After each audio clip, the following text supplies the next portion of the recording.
Hello mga mami, samahan niyo muli ako sa aking mini vlog for today. Today is Sunday and I'm supposed to go to French class. However, today is Easter holiday. So, I get the chance to cook a delicious food for Malaya and for us too. Ano nga ba ang lulutuin ko ngayon? And so I checked our fridge and saw the rice plus chicken from yesterday. So nangihinayang na naman ako kasi kung hindi ko naman ito gagalawin ngayon o lulutuin or kakainin, siguradong itatapon na naman ito. Hate ng afam ang magtapon ng pagkain. Kaya hanggat maaari daw, unahing kainin ang natira. Kasi hindi daw mabuti ang magtapon. Yun kasi ang nakasanayan ko sa Pilipinas na hindi nakakainin yung natira. I don't know sa iba pero sa akin talaga gusto ko talaga laging bagong hain.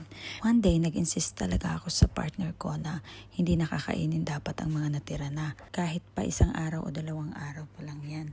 Gusto ko talaga itapon na. So, sinagot niya ako ng that is why you Filipino are poor kasi nagtatapon kayo. Hindi ako nagalit sa halip na tauhan ako.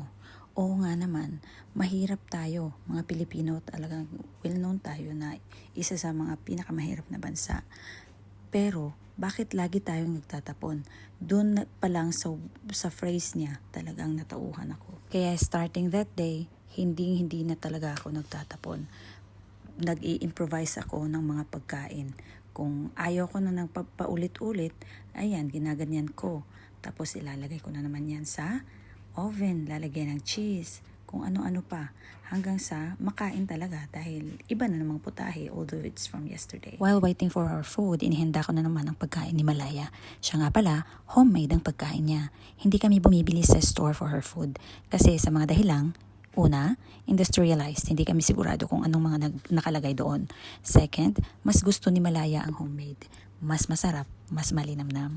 The third one, mahal siya kumpara kung ikaw ang gagawa mismo.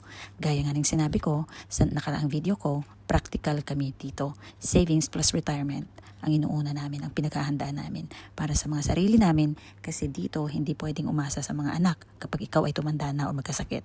Kaya di pwedeng basta-basta na lang kami magwawas-oldas ng pera. O siya mga mami, dahil tapos na akong magluto ng aming pagkain, hanggang dito na lamang ako, hanggang sa muli, paalam!